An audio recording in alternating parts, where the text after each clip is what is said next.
Hello बच्चों, मैं विशाल सोनी आप सभी का इस ऑनलाइन प्लेटफॉर्म पर स्वागत करता हूँ। बच्चों, आप सभी कैसे हो? आई होप कि आप स्वस्थ मस्त होंगे और अपनी तैयारी को लेकर बेटा व्यस्त होंगे। चलिए, हम पढ़ रहे थे यूपी यानी उत्तर प्रदेश कांस्टेबल और आरपीएफ कांस्टेबल के प्रैक्टिस बैच को हम हल कर रहे थे। ये आज मेरा दूसरा सेट पेपर है। का कौन सा टेस्ट पेपर है पेपर बेटा? कल हमने पढ़ा था पहला टेस्ट पेपर, आज पढ़ेंगे हम कौन सा दूसरा टेस्ट पेपर। ठीक, चलिए देखते हैं। इसमें भी आपके कुछ सवाल बहुत ही बढ़िया हैं, कुछ क्या सभी सवाल हमने बहुत बढ़िया लिया है। बेटा, अभी जो बच्चे हमारे एक इन अकेडमी एप्लीकेशन को इंस्टॉल नहीं किए हैं, प्ले स्टोर से आप इंस्टॉल कर लीजिए।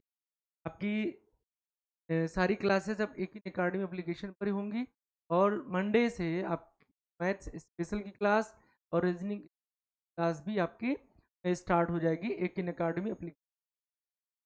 बेटा, एप्लीकेशन और यूट्यूब पर पढ़ने में क्या अंतर है? आप यूट्यूब पर केवल करते हो बस, और एप्लीकेशन पर जब पढ़ेंगे आप तो आपको इस क्लास का पीडीएफ नोट्स मिल जाएगा। ठीक है, टेस्ट सीरीज आपको उपलब्ध हो जाएगी। ये सारी फैसिलिटी आपको एप्लीकेशन में मिल जाएगी। तो अभी क्लास एप्लीकेशन पर ही चल रही है, तो अब इंस्टॉल कर ली प्ले स्टोर से एक इन अकेडमी एप्लीकेशन। ठीक, चलिए स्टार्ट करते हैं आज का पहला सवाल। ये आपके मोबाइल स्क्रीन पर। ठीक, सवाल क्या लिखा बेटा? ये सारे सवाल हमने जो लिया है ये आपके कहीं ना कहीं, चाहे यूपी कांस्टेबल में आया हो, आरपीएफ में आया हो, एमटीएस में आया हो, एसएससी जीडी में आया हो, सीएचएसएल में आया हो। ये सारे सवाल हमने अलग अलग जो हमें लगा बार आपके री एग्जाम में आने की संभावना जिन सवालों की है, उन्हीं सवालों को यहाँ लिया गया। ठीक है, चलिए बढ़ते हैं, देखते हैं सवाल क्या है। सवाल कह रहा है, यदि कोई कार 108 किलोमीटर प्रति घंटे की चाल से एक निश्चित दूरी को 40 मिनट में तय करती है, यदि चाल में 25% की वृद्धि कर दी जाए। क्या क्या कह रहा है? यदि चाल में 25% की वृद्धि कर दी जाए, ठीक है, तो कार उसी दूरी को कितने समय में तय करेगी? कार उसी दूरी को कितने समय में तय करेगी? तो पहली बात तो इस सवाल में हमें दूरी नहीं पता। देखो, हमें कार की चाल पता है कि भाई कार की स्पीड है 40 किलोमीटर, 108 किलोमीटर। मान लीजिए ये कोई कार है बेटा, इस कार की आपको स्पीड पता है। ये कार चल कितनी चल रही है? 108 किलोमीटर पर आवर की स्पीड से चल रही है। एक निश्चित दूरी मान लीजिए ये गोंडा हो गया, ये आपका बालपुर हो गया, वो 40 मिनट में पार करती है। यानी गोंडा से बालपुर 40 किलोमीटर में तय करती है। कब? जब स्पीड इसकी 108 किलोमीटर प्रति घंटा है। अब कह रहा है कि इसकी स्पीड बढ़ा दी जाए। कितना बढ़ा दिया जाए बेटा? 25%। इसकी बढ़ा दिया जाए कितना? 25%। की दूरी को तय करने में कितना समय लेगी? बाल तो समझ गए होंगे। तो पहले हम बेटा अगर देखें तो कई तरीका है, लेकिन अगर बेसिक मेथड से देखा जाए बेटा, पहले हम दूरी निकाल लें। और दूरी बराबर फार्मूला जानते हैं क्या होता है? चाल गुणे समय। दूरी का बेटा फार्मूला जानते हैं क्या होता है? चाल गुणे समय। तो बेटा कार की चाल कितनी दी गई? 108 किलोमीटर प्रति घंटा। समय दिया है 40 मिनट। देखो, ये चाल आपको दिया किलोमीटर प्रति घंटे में दिया है, घंटे में दिया है, और यहाँ समय किस में दिया? मिनट में। तो मिनट को अगर घंटे में बदलें तो बेटा 60 से भाग कर देंगे। को अगर सरल करें तो 20 40, 20 60, और 3 त्रिका 9, एक बचा 18, 3 6 18, ये आपका 36 दूना 72 किलोमीटर। यानी ये दूरी बेटा आ गई 72 किलोमीटर। यानी कार जो है वो 72 किलोमीटर की ही दूरी तय करती है। कार कितनी दूरी तय करती है? 72 किलोमीटर की। यहाँ तक बात समझ में?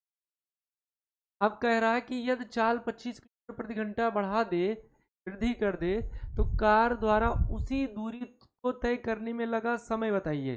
बेटा समय बताना है हमें। समय बराबर हम फार्मूला जानते ही हैं, क्या होता है? बटे चाल। समय बराबर फार्मूला क्या होता है? दूरी बटे चाल। कि हमने निकाल ही लिया है। कितना निकाला बेटा? 72 बटे चाल दिया कितना था? 108। चाल देखो अगर ध्यान से तो कितना दिया था? चाल आपको दिया गया था 108 किलोमीटर प्रति घंटे। चाल बेटा 108 दिया गया था, लेकिन करा कि इसमें 25% की वृद्धि कर दी जाए। 25% की वृद्धि करने का मतलब अब वह 125% हो गई। जो पहले था अगर उसमें 25% की वृद्धि कर दिया जाए तो वह वैल्यू अब कितनी हो गई? 125%। अगर यही 25% कम करने के लिए कहता तो वो वैल्यू अब 75% बचती हमारी। तो बेटा 108 किलोमीटर प्रति घंटा चाल था, कह रहा था 25% की वृद्धि कर दी जाए, यानी कितना पूछ रहा है, 125% पूछ रहा है आपसे। तो समय बराबर दूरी 72 था, चाल इतना। अब ये आपका जो है, हटा दें,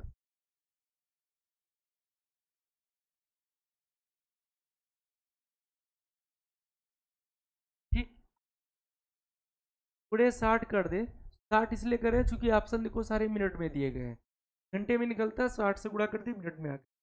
अब बेटा ये 100, देखे 25 पंचे 125, 25 100 का 100, 4 एक कम 4, 4 दूनी 8, 2 बचा 28, 4 सत्ते 28, ठीक है।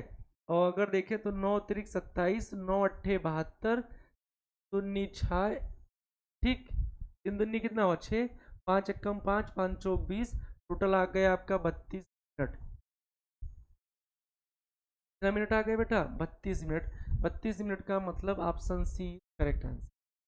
Option C is correct answer. बताओ किसी भाई को कोई दिक्कत, कोई समस्या अगर हो तो आप बताओ।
चलिए बेटा देखते हैं अगला सवाल।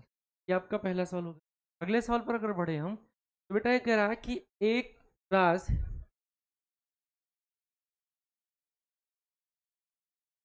अगला कह रहा है कि एक राशि पर चौथे वर्ष का चक्रवृद्धि ब्याज, यानी चौथे वर्ष का, चौथे साल का चक्रवृद्धि ब्याज जो है वो 3 वर्ष 3000 रुपये है। फिर तथा पांचवें वर्ष का, पांचवें वर्ष का अगर देखा जाए, चक्रवृद्धि ब्याज 3375 रुपये है, 3375 रुपये है। तो ब्याज दर वार्षिक आधार पर संयोजित करते हुए वार्षिक दर ज्ञात करना है। तो देखो चौथे साल में 3000 था, पांचवें साल में बेटा 3375 हो गया। तो यहाँ अगर देखा जाए एक साल का अंतर, तो एक साल में उसे ब्याज देना कितना पड़ा, 375 रुपये। 3000 था 4 साल के अंत में, और 3375 हो गया बेटा 5 साल के अंत में। तो यहाँ कितना बढ़ा, 375 रुपये बढ़ा, यही 375 तो ब्याज बना। अच्छा ये तो बना एक साल के गैप का। अगर भाई ये 4 साल के लिए देखा जाए तो 3000 रुपये, 5 साल बीता है नहीं, यहाँ एक साल का जब गैप हुआ तो ये 375 बढ़ गया, यानी तीन एक साल में ब्याज कितना बना, 375। और 375 ब्याज अगर देखा जाए तो कितने पर है, 3000 पर। और परसेंट में निकालना है बेटा, 100 से गुणा कर लेंगे, एक दो, एक दो, एक तो कट ही जाएगा। ये अगर हम सरल करें तो 5 6 30, और 5 7 35, 2 बचा 25, 50 25, और 6 से अगर भाग करें तो 6 3 दूनी 6, 3 25 15, 12.5% आ जाएगा। कितना आ जाएगा बेटा, 12.5%। 12.5% मतलब option D is right answer. तो समझ पाए भाई, चौथे साल का ब्याज दिया था, पांचवें साल का ब्याज दिया था, ने घटा दिया तो एक साल का ब्याज निकल आया। अब ये ब्याज 375 रुपये कितने पर आ रहा, 3000 पर। परसेंट में निकालना तो 100 गुणा कर लिए, बाकी तो सरल करना आप जानते ही हो, ये जी कट गया, ये 5 6 30, 5 से इसको भाग कर दिए, फिर 6 भाग कर दिए, 12.5%। ठीक है। किसी भाई को कोई दिक्कत हो बताओ। चलिए बेटा आगे अगर बढ़े, अगला सवाल ये कह रहा है दो संख्याओं का लासा 450 है। कोई दो संख्या जिनका लासा बेटा 450 दिया गया, जबकि उनका एचसीएफ, एचसीएफ का मतलब महत्तम समापवर्तक यानी मासा कितना दिया 15। यदि एक संख्या दूसरे से 15 अधिक है, अब यहाँ ये नहीं करा कि पहली संख्या इतनी, यहाँ दूसरी संख्या याद करे, यहाँ आपसे करा कि यदि एक संख्या दूसरे से 15 अधिक है तो बड़ी संख्या बतानी है। बेटा हम ये फार्मूला जानते हैं, क्या जानते हैं, एलसीएम इंटू एचसीएफ यानी लासा गुणे मासा बराबर पहली संख्या गुणे दूसरी संख्या। पहली संख्या गुणे क्या जानते हैं बेटा, दूसरी संख्या। तो अगर सवाल में देखें तो एलसीएम आपको दिया 450, एचसीएफ की बात करें बेटा आपको दिया है 15। सवाल कह रहा है कि यदि एक संख्या दूसरी से 15 अधिक है तो दूसरी संख्या अगर हम बेटा x मान ले, पहली संख्या इससे 15 ज्यादा है यानी x प्लस 15 हो जाएगी।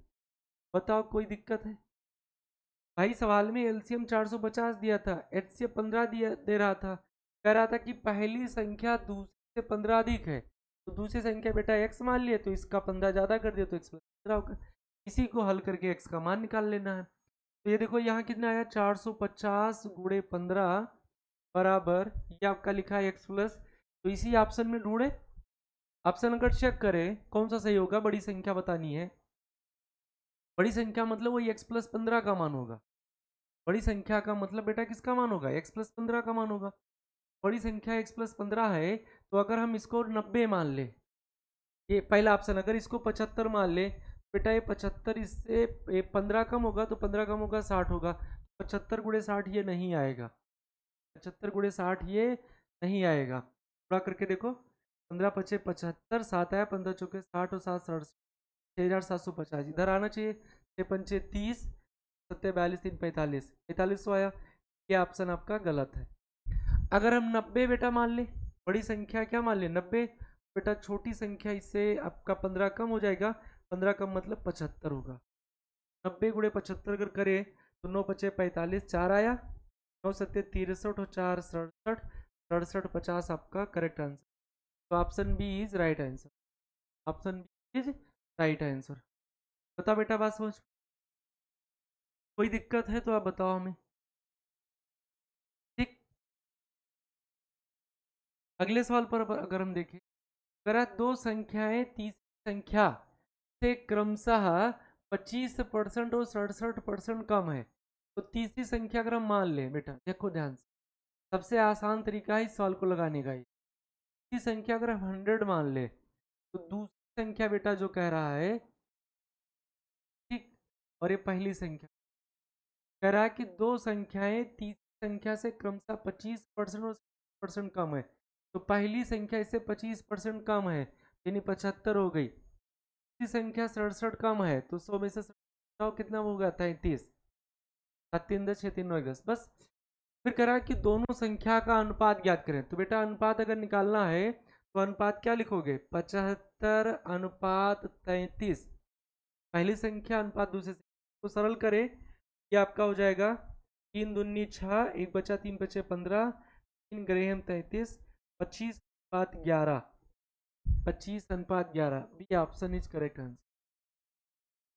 ये सबसे आसान मेथड था, फ्रैक्शन में बदलोगे फंसोगे। सवाल सीधा ये तो कह रहा था कि भाई दो संख्याएं तीसरी संख्या से क्रमशः 25% 67 कम है, तो तीसरी संख्या हमने मान लिया 100, तो पहली संख्या इससे 25% कम है, तो 100 से 25 अगर कम है तो 75 है तो बचा, ये 67 कम है तो बेटा कितना बचा 33, कह रहा उनमें अनुपात बताओ, तो 75 अनुपात 33 आपका 25 अनुपात 11 आंसर। क्या कोई दिक्कत है इस सवाल में भाई? आगे अगर हम बढ़े अगले सवाल की तरफ, ठीक, अगले सवाल देखो, पढ़ो क्या लिखा है। सवाल कह रहा है कि 4 लीटर चीनी घोल में 75%, यदि इस घोल में पानी, पानी लिखा है, क्या बोलना चाहिए पानी, इधर से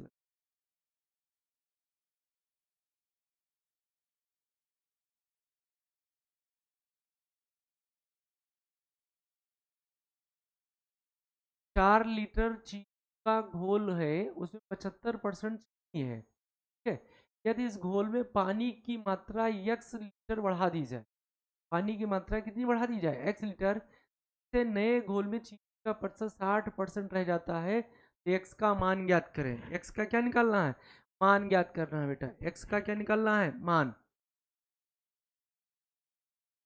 x का क्या निकालना है बेटा, मान।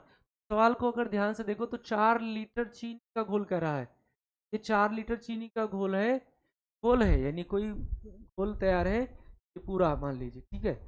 इसमें चीनी और पानी है, घोल में क्या है बेटा, चीनी और पानी। तो इस घोल में 75%, और टोटल ये मात्रा कितना है बेटा, ये 4 लीटर है, टोटल घोल कितना है, 4 लीटर। इस 4 लीटर घोल में 75% चीनी है, 75% का मतलब 75/100, 25 × 75, 25 × 100, 4 से 4 कट गया, बेटा चीनी की मात्रा आ कितनी गई, 3 लीटर। यानी इस 4 लीटर के घोल में 3 लीटर चीनी है, तो बेटा पानी कितना है, 1 लीटर है। पानी कितना है, 1 लीटर है। पानी बेटा कितना है, 1 लीटर है। बताओ, बात सोच पाए। पानी इसमें बेटा कितना दिया है, 1 लीटर। ये आपका पानी हो गया। अब सवाल कह रहा है कि यदि इस घोल में पानी की मात्रा x लीटर बढ़ा दिया जाए, तो पहले बताओ घोल था कितना हमारा, 4 लीटर। तो 4 में अगर ये बढ़ाएंगे पानी तो हमारा नया घोल 4 + x हो जाएगा, और चीनी है कितना, 3। अब कह रहा है बढ़ा दिया जाए तो नए घोल में चीनी का परसेंट 60% रह जाता है, तो नया घोल है उसमें चीनी कितना रहेगा, 60%। बताओ, नए घोल में चीनी 3 था और हमारे हिसाब से 60/100 है। बस ये आपका बन गया समीकरण। बेटा अगर इसे सॉल्व करें तो 20×3 = 60, 20×5 = 100, से 3 सरल होगा, क्रॉस मल्टीप्लाई करेंगे तो 4 + x को 1 से गुणा करें, 4 + x आ जाएगा। तो बेटा 5 को 1 से गुणा करें तो 5 आ जाएगा। तो x बराबर हम जानते हैं 5 - 4 होगा यहाँ से, और 5 में से 4 घटाओ कितना है, 1। तो x बराबर 1 लीटर। x का मान कितना आ गया, कोई दिक्कत है इस सवाल में, अगर कोई समस्या हो तो बताओ आप हमें।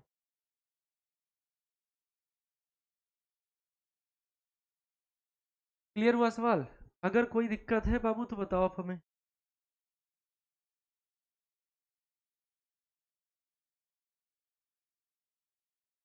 वहाँ का मूवी, सर मैथ नहीं आ रहा आपको, बिल्कुल नहीं आ रहा तो हम सिखा देंगे, हम मेहनत आपके लिए ही कर रहे हैं, जो नहीं आ रहा है खासकर हमारा मेहनत बच्चों के लिए है, ठीक है। चलिए बेटा, एक बात क्लियर हुआ। अगर डाउट है तो देखो एक बार फिर से यार ध्यान से देखो, इस सवाल में कुछ है ही नहीं, ज्यादा से ज्यादा ये सवाल आपका 5 सेकंड लेगा बस।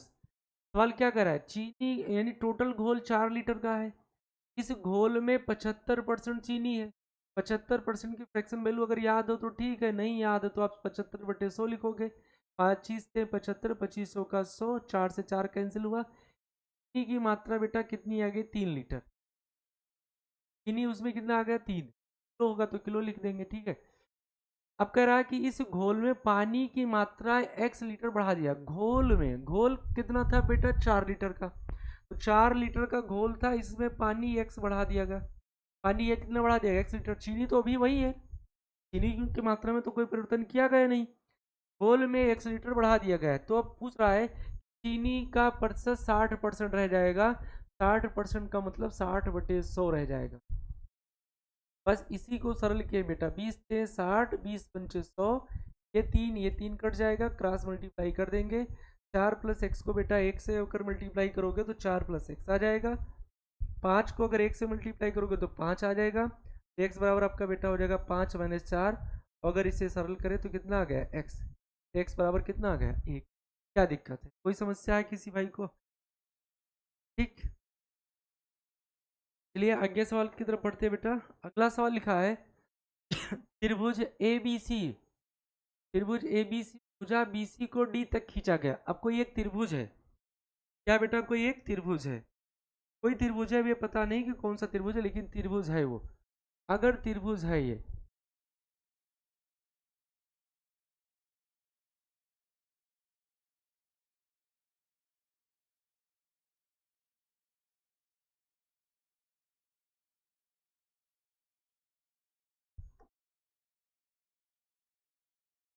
ये मान लीजिए बेटा कोई त्रिभुज है आपका, तो ये क्या है त्रिभुज ए बी सी, को मान लेते हैं ए, इसको मान लेते हैं बेटा बी, और इसको मान लेते हैं सी पॉइंट। अगर आप बी सी को डी तक बढ़ाएगा तो बी सी भुजा जो है इसको हमने बढ़ा दिया डी तक, ये बी सी भुजा को कहाँ तक बढ़ा दिया, डी तक बढ़ा दिया गया। यदि कोण बी ए सी 70 डिग्री, बी ए सी यानी ये वाला कोण, ये कह रहा है 70 डिग्री का है, कोण कितना दिया बेटा 70 डिग्री। कोण ए सी डी भी 100 डिग्री है, कोण ए सी डी यानी ये वाला कोण आपका 100 डिग्री दिया है, बोलो। फिर कह रहा है कोण ए बी सी ज्ञात करें, यानी कोण ए बी सी यानी इस कोण का मान हमें बताना है। सबसे आसान सवाल है, बच्चों वाला सवाल है, ये सवाल बच्चों वाला सवाल है, बताओ ठीक। तो अब क्या करें, तो इसमें एक प्रॉपर्टी बेटा आपको याद रखना, अगर कोई ट्रायंगल यानी त्रिभुज दिया गया है तो कुछ चीजें आपको याद रखना। पहला क्या याद रखना कि भाई त्रिभुज के तीनों कोण का योगफल, त्रिभुज के तीनों अंतः कोण, जो कोण ए है या कोण बी है तो कोण सी है, इनका योगफल 180 डिग्री होता है। इस बात को आपको अच्छे से भली बात पता होना चाहिए। त्रिभुज के तीनों अंतः कोणों का योगफल कितना होता है बेटा 180 डिग्री होता है, ये आपको अच्छे से आना चाहिए, पहली बात। दूसरा क्या याद होना चाहिए कि अगर किसी एक भुजा को बढ़ा दिया जाए तो ये जो कोण बना अगली भुजा के साथ, तो इसको कहते हैं वाह्य कोण। क्या कहते हैं बेटा वाह्य कोण। इस कोण का नाम अगर हम यक्स मान ले, इसका वाई मान ले, इसका जेड मान ले, तो जो कोण यक्स है हमारा, ये कोण यक्स बराबर होगा, यानी वाह्य कोण का मान अंतः, अंतः मतलब अंदर, सम्मुख, सम्मुख देखो ये वाई जेड है, अंतः सम्मुख कोणों के योग के बराबर होता है। ये आपको प्रॉपर्टी याद होनी चाहिए।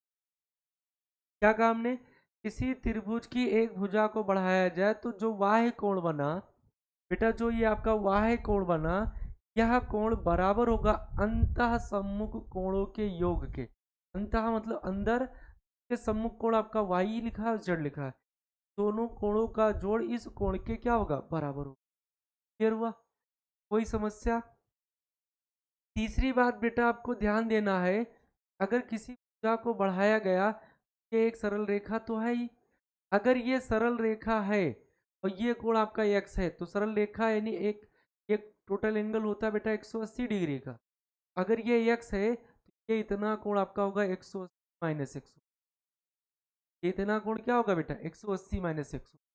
यही सब प्रॉपर्टी आप लगा सकते हो, कोण ए सी बराबर आपका आ जाएगा 180। ठीक, तो ये जो सवाल आपका दिया है, अब अगर ये सीख गए तो ये सब सवाल आपको लगाने की जरूरत नहीं है। देखो ये 100 डिग्री दिया, तो हमें पता है कि इन दोनों का जोड़ 100 होना चाहिए, इन दोनों का जोड़ 100 होना चाहिए। तो 70 अपने पास है तो कितना ले ले 100 हो जाए 30। तो बताओ इस कोण का मान 30 डिग्री आ गया, 30 डिग्री यानी ऑप्शन। कोई दिक्कत है भाई, सबसे आसान था।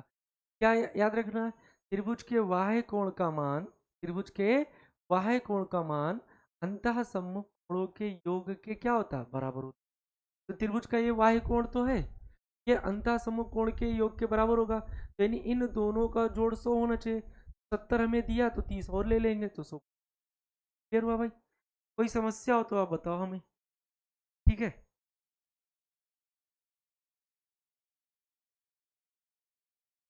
चलिए बेटा आगे सवाल पर देखें, अगला सवाल आपका लिखा है, एक चुनाव में दो उम्मीदवार। बेटा ये हर पेपर में लगभग आपको सवाल मिलेगा चुनाव वाला, तो आप अच्छे से तैयार कर लीजिए। अभी मैं आपको हल करके दिखा रहा हूँ, तो इसी सवाल को बिना हल किए जादू से देखेंगे, ठीक है। तो सवाल बेटा क्या दिया है, एक चुनाव में दो उम्मीदवार हैं, ठीक है।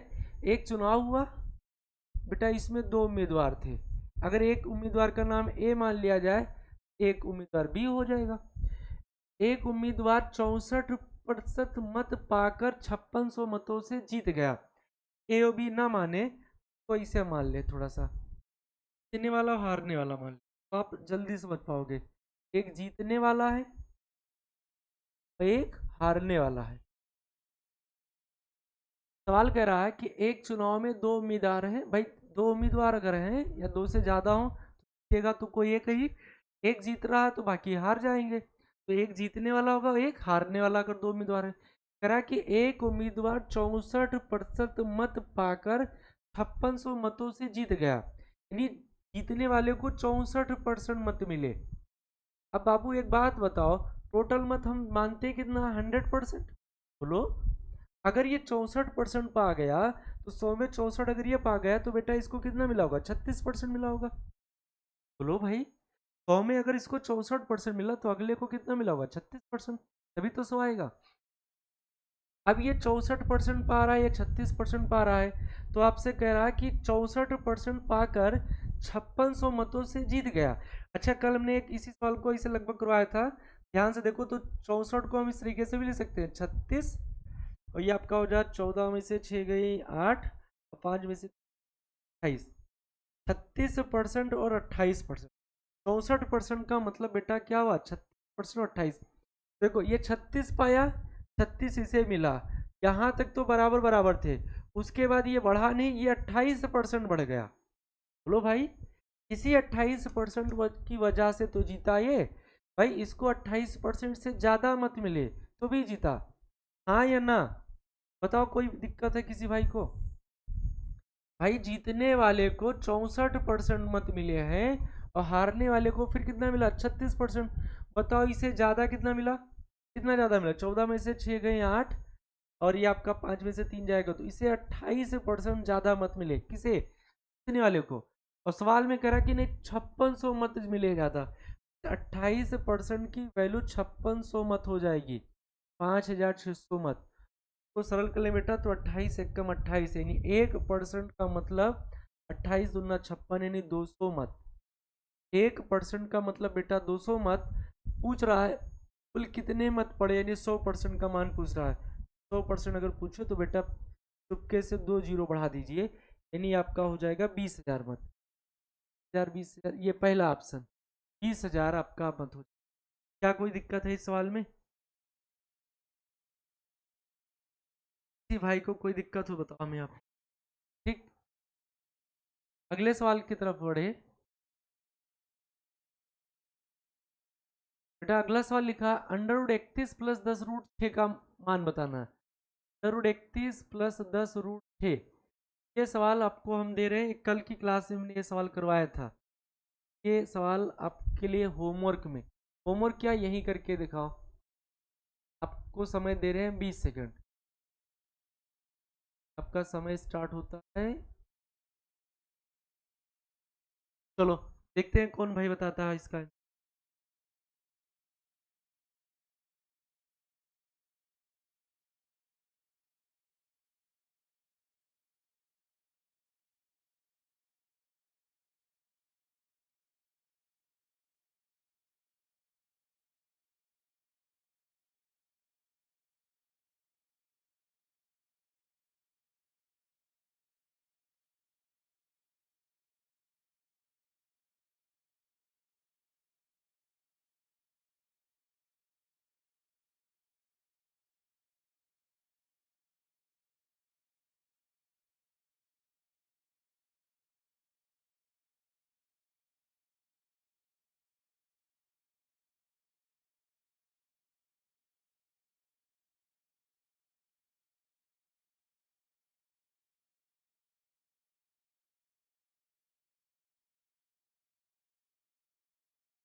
चलिए बेटा देख, सवाल आपका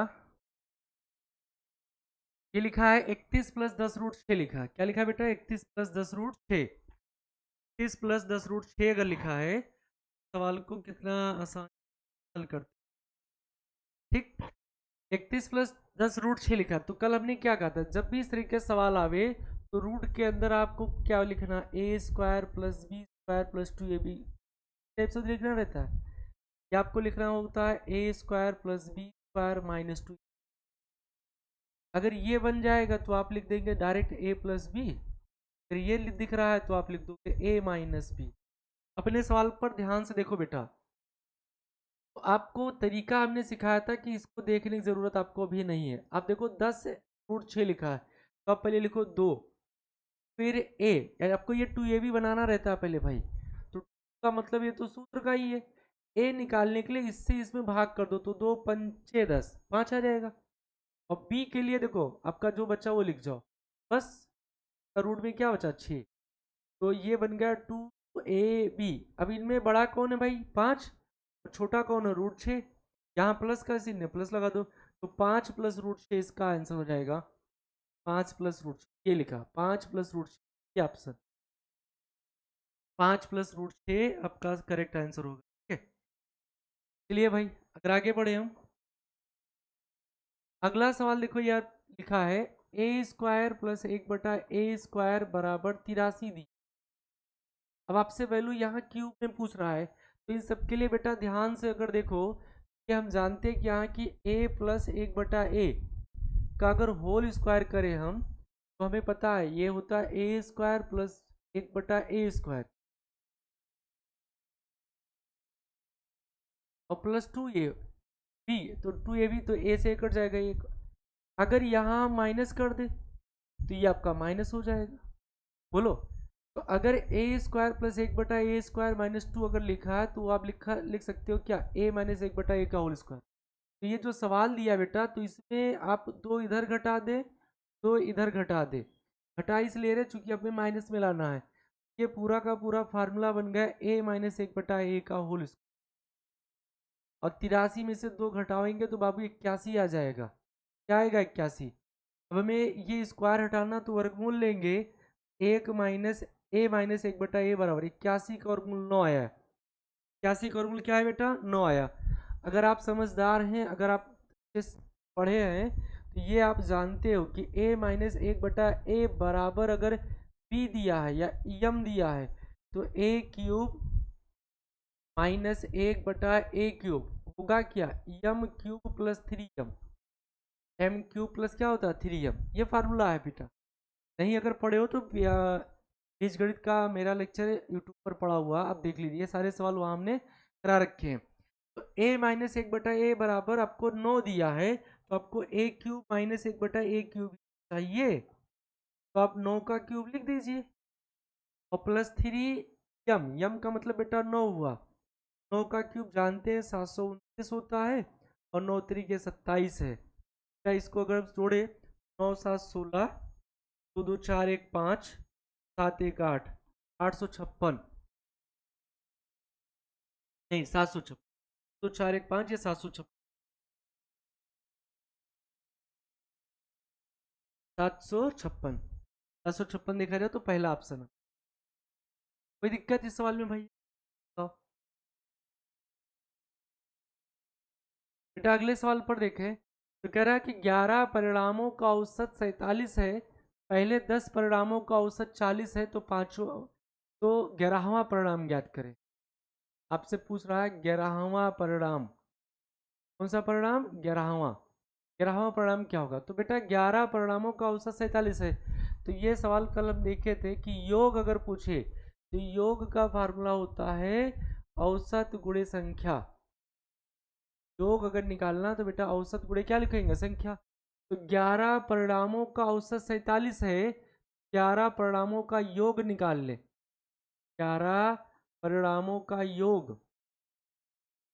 अगर 11 परिणामों का योग अगर हम देखें, तो योग बराबर बेटा होता औसत गुणे संख्या। संख्या कितनी है? 11 की।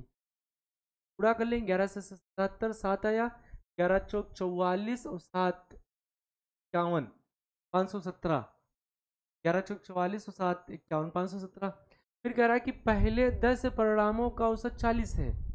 पहले 10 परिणामों का औसत 40 है, तो बेटा 10 परिणामों का अगर हम मान निकालें, योग 10 परिणामों का योग, 10 परिणामों का अगर योग निकालना तो फार्मूला यही लगेगा, औसत। तो 10 परिणामों का औसत कितना दिया था बेटा? 40। और संख्या कितनी इनकी? 10 तो है। 40 को 10 से अगर गुणा कर दे तो 400 आ जाएगा। 11वां परिणाम निकालना, तो 11वां का मतलब इनको घटा दीजिए। तो 11 परिणाम के योग में से 10 परिणाम का योग अगर घटा दे तो आपका 11वां परिणाम आ जाएगा। बोलो प्यारे, आएगा नहीं आएगा? 11वां परिणाम,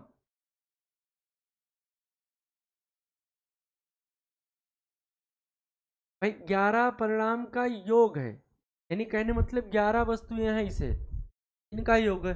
फिर 10 वस्तुओं का योग, 11 में से अगर 10 तो वस्तु घटा देंगे तो बताओ ये अकेला ये 11वां बचेगा नहीं बचेगा?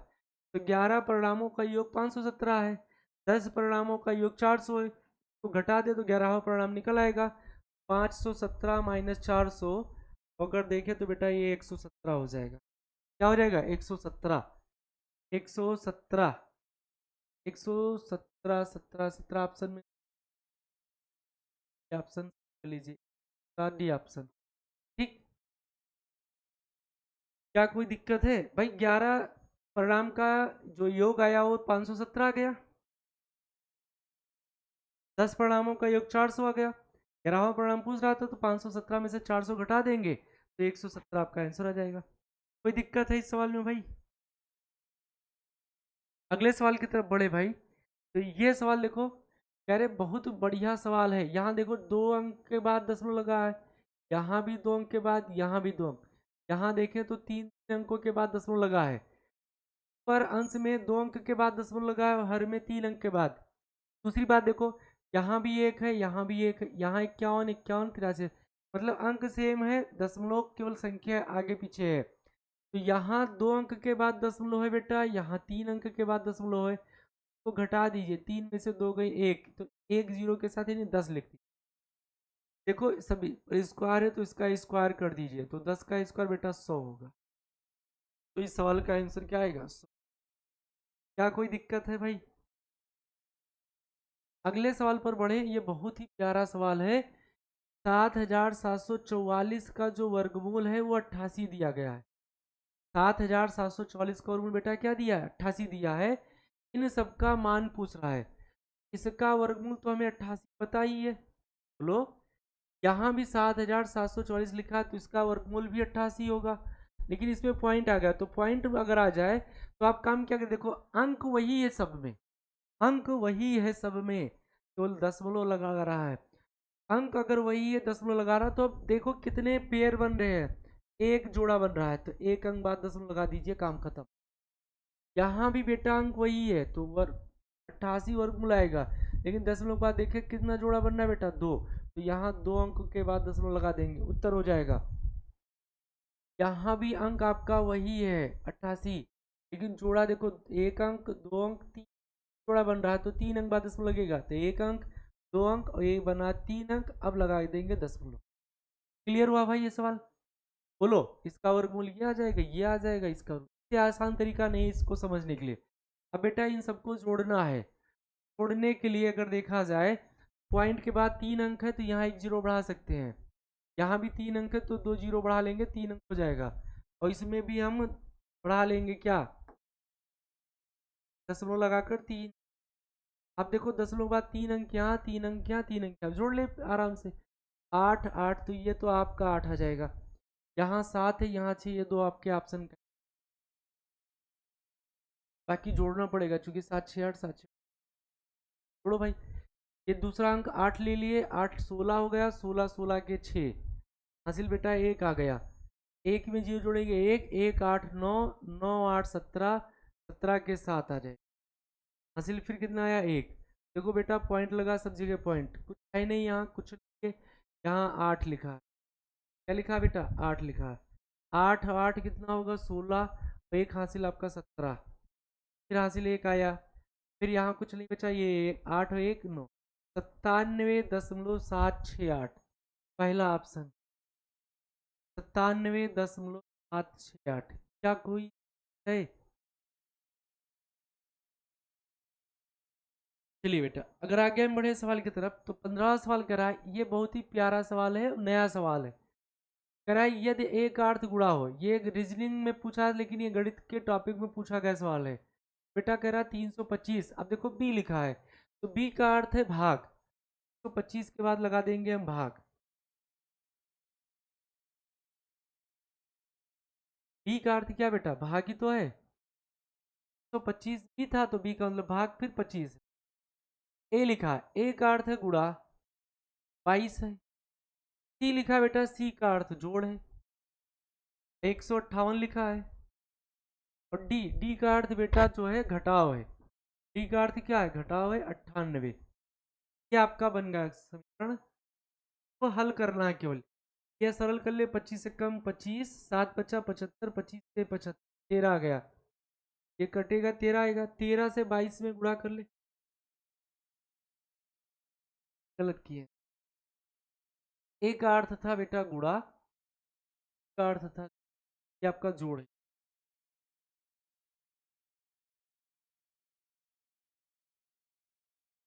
डी का अर्थ था बेटा जोड़ और डी का अर्थ था भाग। ठीक, डी का अर्थ है घटाओ, सब कैसे भाग हो गया।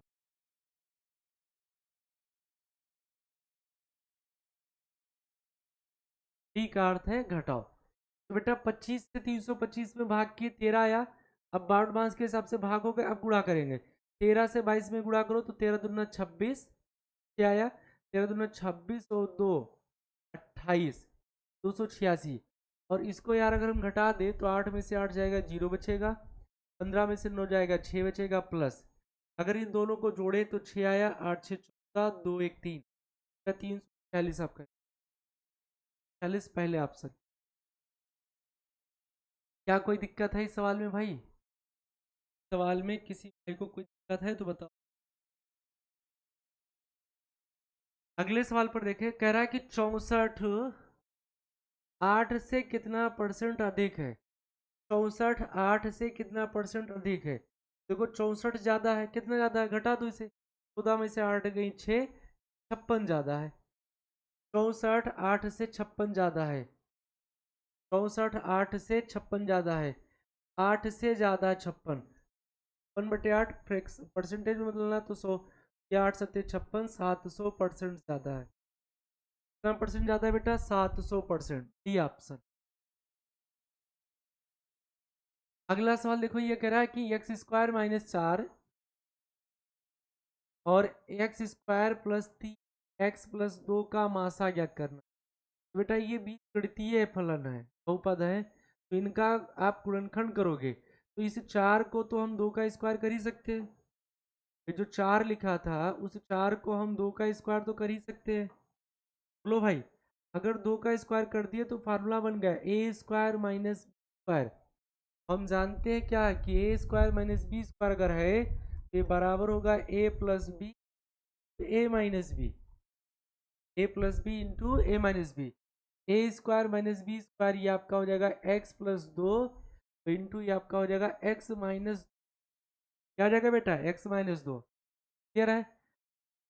अब अगर इसका हम गुणनखंड करें तो यहाँ हमने पढ़ा था, अच्छा 6 7 8 में पढ़े होंगे भाई, x square plus 3 x plus में क्या था कि गुणा करने पे 2 आवे, जोड़ने पे 3 आवे, गुणा करने पे 2 आवे और जोड़ने पर बेटा 3 आवे, तो हम जानते हैं क्या, 2 1 कम 2, 2 1 3, तो आप डायरेक्ट कट जाओ, एक्स लिखो, बड़ा वाला फैक्टर लिखा करो, फिर एक्स लिखो बेटा, फिर छोटा वाला फैक्टर लिखो, तो यहाँ चिन्ह कौन सा, प्लस, तो प्लस प्लस प्लस का फैक्टर आपका बन जाएगा x plus 2 x plus 1, x plus 2 x plus 1। इसका ही आपका एच सी एफ बताना है, एच सी एफ का मतलब जो दोनों कॉमन हो, दोनों में बेटा क्या मिल रहा है, एक्स प्लस 2 मिल रहा है, इसका एच सी एफ आपका एक्स प्लस 2 आ जाएगा, एक्स एच सी एफ बेटा क्या आ जाएगा, एक्स प्लस 2।